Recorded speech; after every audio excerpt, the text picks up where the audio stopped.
I wanted to speak about coronavirus, and actually I was given this topic contagion to speak about at a meeting yesterday, in sometime in October last year, by somebody who was sort of acting rather prophetically. But I think that it's obviously hugely important at the moment, and the spread of the correct information regarding coronavirus, I think, is really important. So the Contagion is a movie. Many of you may remember a 2011 Steven Soderbergh movie where they describe the spread of the MEV virus, originating in Southeast Asia, and sort of a bat virus, sort of crossing over to humans and infecting half the world in a global pandemic. And any similarities between this and coronavirus are obviously purely incidental. But what was extremely accurately predicted at that stage was the panic and the fear, the spread of misinformation, the sort of crash of the global trade markets. And I think this is really insightful. Out of interest, when I Googled this movie last year, it was sitting at number 249 on Warner Brothers' catalogue list. It's now sitting at number 2. It's apparently the most streamed movie in the States at the moment. It's trending on Amazon and iTunes top 10. And I think this is incredibly interesting. So firstly, just to say, by way of a topic outline, and some of these topics, given that we only have 45 minutes, we might need to go through quite quickly. I first want to talk about what we know about COVID-19, the coronavirus that causes it, and what we can learn from other coronaviruses that we know a little bit more about. I'd like to look briefly at where it started, although most people know this already. I'd like to look at how it started, and then try and answer some questions about why it started. We'll look at how it spread, we'll look at how it prevents, we'll look at what we should be doing to prevent it, we'll look at what we know so far about how to treat it.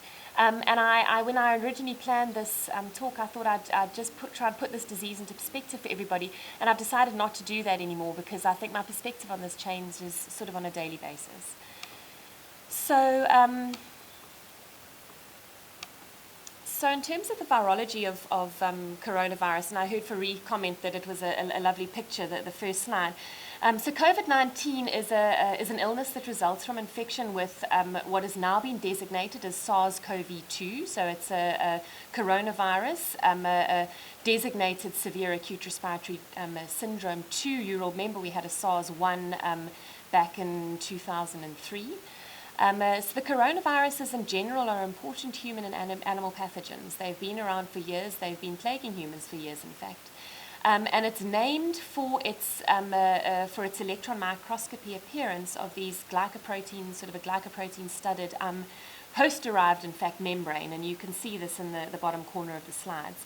So coronaviruses, and I think this is interesting, are classified into 4 genera, the alpha, beta, gamma, and delta, and all of the human viruses fall into 2 sections, the alpha and the beta viruses. And I mention this because I think it's fascinating. I'm going to show you the phylogenetic tree now. But they, in fact, have been causing epidemics for millennia. When the seasonal upper respiratory tract infections, 10% of these are caused by coronaviruses. So these are not new. These are not new things to infect humans. In fact, during epidemics, which occur frequently in populations, 30% of all upper respiratory tract infections are caused by coronaviruses. And in fact, they are also well documented to cause severe respiratory diseases in patients. So this is the phylogenetic tree, and I want to, so basically what you can see here, and it's not meant to confuse anybody, but this is the alpha genre, and this here is the beta genre, and we said that all the human coronaviruses fall into these 2 groups. So I'd just like to draw your attention to this one over here. I hope you can see my little cursor. I apologize if you don't, but it's the human coronavirus OC43, and then there's one down here, which is a human coronavirus designated NL63, and these are the coronaviruses that are implicated in the seasonal flu.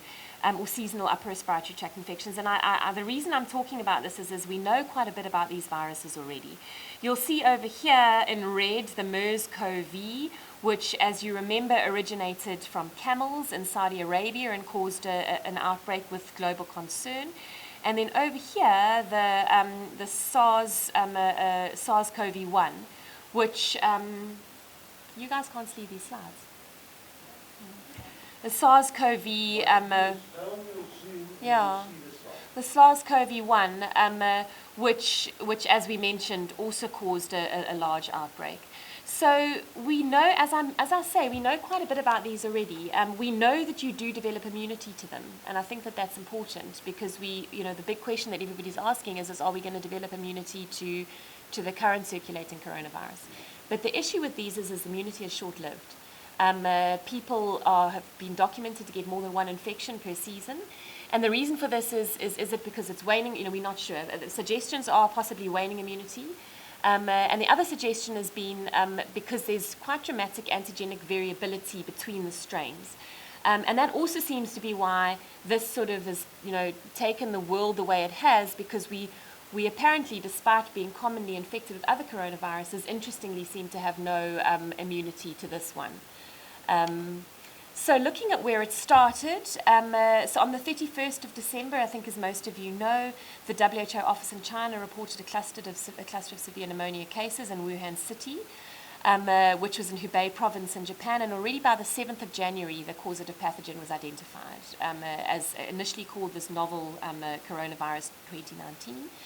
And initially, person-to-person transmission wasn't apparent. All of the cases were related to or epidemiologically linked to that seafood market selling poultry and live wildlife in Hunan, the Hunan seafood wholesale market. But since then, it's obviously evidence of widespread human transmission has become apparent. So I put this in here out of interest because, just to give us an idea of what we're looking at, this is what Wuhan looks like. It's a massive city. It's a transportation hub, and in fact, an economic hub in China. It's home to 11 million inhabitants, it's not a little place it's not a little rural place. But this is at the bottom what these wet markets look like. So you can see that there's the sort of on relatively mass scale the sale of wild animals. Dead animals, alive animals, guys in cages. So you can imagine that this is sort of quite a perfect breeding ground, and we'll talk about this now. So the coronaviruses, and in fact RNA viruses in general, have got very high mutation rates, and they're genetically error-prone. So this provides them actually a beautiful opportunity to switch to new hosts and to new environments. Interestingly, the human genome takes 8 million years to evolve by 1%. It's taken us 8 million years to evolve by 1%. And many of these RNA viruses evolve by more than that in a day. And this is exactly why we sit with this problem. So it's most likely a bat origin virus that was silently circulating in bat populations, probably swap over to an unidentified as yet animal species sold in one of the live markets in China. And as we said, because of the presence of living animals and dead animals and with access to crowds of humans, it basically gives these viruses direct access to really easy transmission and spread.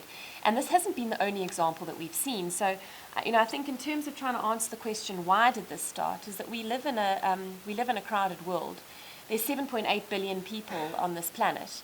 And with sort of phenomena like altered human behavior, changes in the environment, this very definitely human-dominated ecosystem, and in most cases vastly inadequate global public health mechanisms. We've seen this, and we've seen it for centuries, and we'll continue to do so. I think the point is we've got to learn valuable lessons from this current coronavirus. So we saw it with the MERS-CoV, as we mentioned, swap over from camels in Saudi Arabia. In fact, SARS, H5N1, and the H5N7, the bird flus, were all linked directly to these wet markets in China, and spread from here to really cause sort of significant epidemics. We've got our own example, the spread of HIV, which probably is crossed over from primates due to the game meat trade. And then due to sexual practices and trucking routes was spread throughout Africa. If you look at Ebola, poor nursing practices combined with sort of stigma, political unrest, and poor burial practices, which resulted in sort of massive scale outbreaks. Bolivian hemorrhagic fever I put in there, and I'm going to talk about it because I just think it's so interesting. It's a Lassa virus, at least an arenavirus, much like Lassa fever, but they were caused outbreaks in the 1960s. And it was interestingly initially thought to be due to mosquitoes, or the mosquito vector. So DDT was used to kill off the mosquitoes, and the outbreaks got worse. And what ended up being the issue here is that the DDT was accumulating in the food chain, infecting cats at the top of the food chain who were no longer there to keep the mouse rodent population in place. There was this proliferation of mice, and they were then spread throughout South America at that stage because there was a lot of infrastructural advance in terms of road building. So I think, as I say, this is not the first time humans are going to be have been called on to deal with pandemics, and it certainly won't be the last time. Looking at how this virus has spread has been almost the most fascinating thing I've done in my career to date. We are able to, as members of the public, even in virtual real time, track the spread of a virus around the world. And I think that's been fascinating. So as we know, it's spread globally from China. Europe is now the epicenter, with Chinese cases dwindling. And I've had to update these statistics on a daily basis as I've prepared this talk for other departments. But as of the 19th of March, as of yesterday, there were just over 200,000 cases worldwide and 8,778 deaths. And this number changes quite dramatically on a daily basis. In South Africa, we have got 150 reported cases. Eddie, I just see on here, this has said we've got 10 more minutes. No, you can carry on. Okay. Will probably give us more minutes. Okay. Otherwise, we'll just schedule another meeting. Okay, 100%. Okay. So in South Africa, as I said, we've got 150 reported cases. I think this number is a underestimate, and when we talk about the testing, I'll tell you why I think so. It's also, there's a huge lag behind the number of cases actually being diagnosed and the number of cases being reported.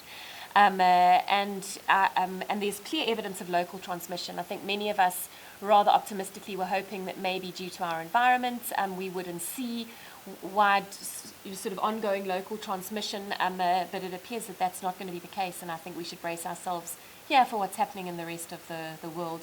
I also, when I prepared this slide 2 days ago, had in here we'd had no cases in Bloemfontein, and as you well know, that is no longer the case. We've had a number of cases in Bloemfontein so far. So this is a graph of what happened. In blue, you can see what happened in China with these increasing case numbers, peaking somewhere over here in sort of mid-February, and then a dramatic decrease. And what you can also see is the way that in orange, the way that this has been replaced by infections through the rest of the world. What we know about the transmission of this novel coronavirus, and I think it's extremely important because it's important in how we approach our attempts at stopping spread. We know that the main route of spread is droplet spread. It's not been documented to be aerosolized like measles, and this is extremely important. Droplet spread implies that in order to be infected, you need to be standing close enough to somebody else for their respiratory droplets to fly out of their mouth and hit one of your mucous membranes. The other main mechanism of spread has been seen to be contact spread. So if you touch a surface and then touch your face, your eyes or your mouth or your nose. And that's really the only way that it can spread. So I think in theory it sounds quite simple. Keep your hands clean, don't stand within 2 meters of people, and we should be fine. So I've put on the edge here, and I'm sorry, I don't know if my video feed is in the way of these slides or not. But what you can see on the side over here is other main or other sort of major viruses. Measles down here, for every single infection, 22 people infected. This is this is obviously an example of high transmission. Comparing it to influenza, our normal seasonal influenza, from which 11,000 people died in South Africa alone last season. 1.5 people are infected for every infected person.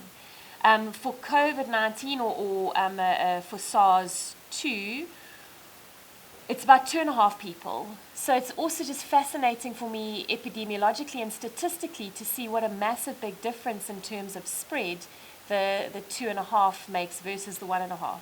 And this is probably exacerbated by the fact that we don't have a background immunity to influenza, whereas most of us, at least to SARS-2, whereas most of us have got some form of immunity to seasonal influenza. So as I said, no airborne spread, and the risk is greatest from individuals who are ill. So I think we also have to be quite clear about that. It's very definitely the guy sitting next to you with a hacking cough or sneezing. It has been proven that asymptomatic individuals can spread the infection. And I think this is epidemiologically a really important question we need to answer. To what point can this occur? Because it affects how we test and how we quarantine. There have been case series documenting this. It's extremely hard to estimate because we're not testing everybody in a community. You actually need population-wide testing to be able to estimate how many asymptomatic individuals are spreading the disease, how many asymptomatic individuals are we seeing. And if that's also going to affect things like your death rate, I mean, the early mortality rate when only sick people were being tested was extremely high. If you look at our mortality rate now in South Africa, as to my knowledge, we haven't had a single person die, and we've had 150 cases. So this sort of thing is hard to estimate with the sort of testing that we're doing at the moment. And also just to re-emphasize, this is a brand new thing. We've had to deal with the disease we're learning from scratch. Importantly, we know that the incubation period on average is 4 to 5 days.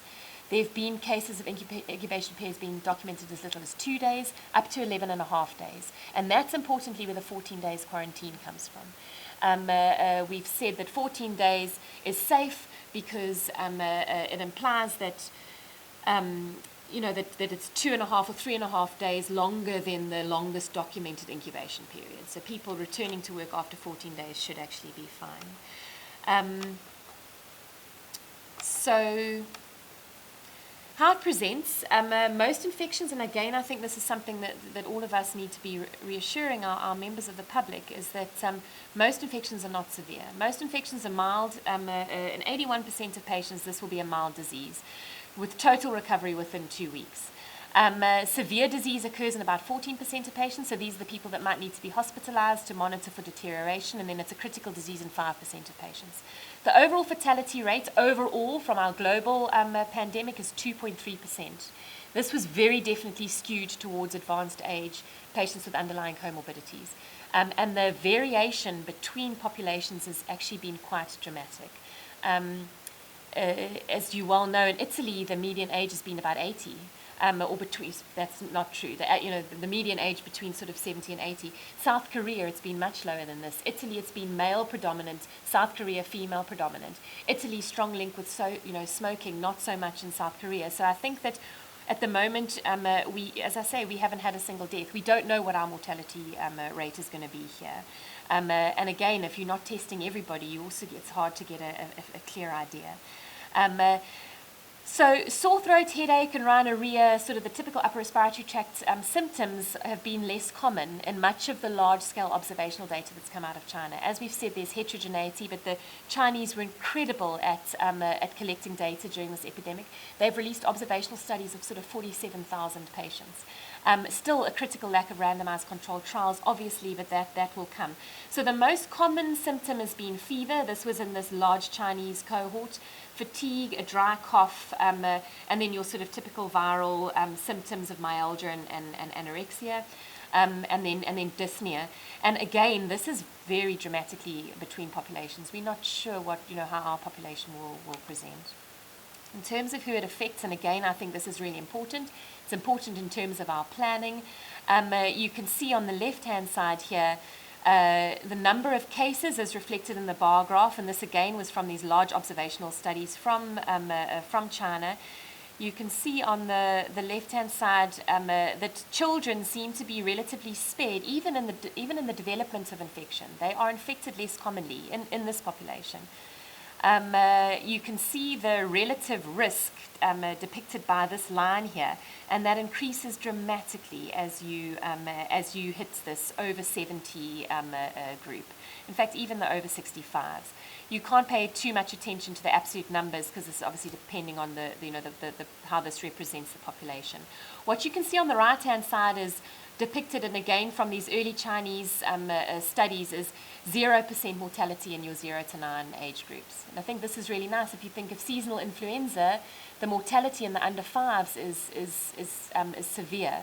So what you can see depicted on this graph is this massive increase in mortality. Certainly 60 to 69, it doubles more than doubles in the 70 to 79, and almost triple in your 80 plus. So the mortality is significantly weighted towards the older populations. This is a timeline of events, and this is in terms of how this disease has spread and how to prevent spread. We need to look at what's worked in other places. Which strategies have worked, what should we be adopting, what's practical, what's economically sound. So what you can see on this graph in the blue is where patients started presenting with infections in China. In the orange, how when cases were diagnosed, and you can see the steep drop-off, both in presentation and diagnosis. And this coincided with the 23rd of January, where the Chinese government announced almost a total lockdown. So they quarantined 11 million people in their homes. You've seen photos of the streets, they're empty. They quarantined, in fact, 59 million people from surrounding towns.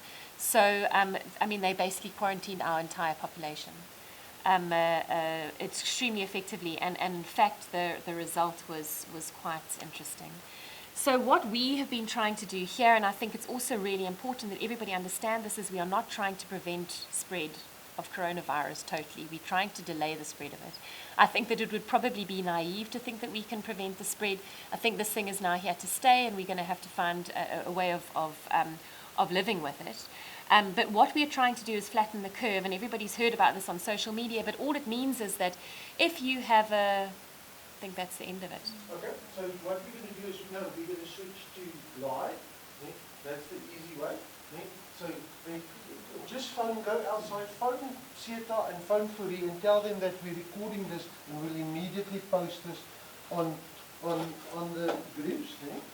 So, I thought that might be a problem. So, Sam, we're going to ask you to talk of this one so that you can go on to that one.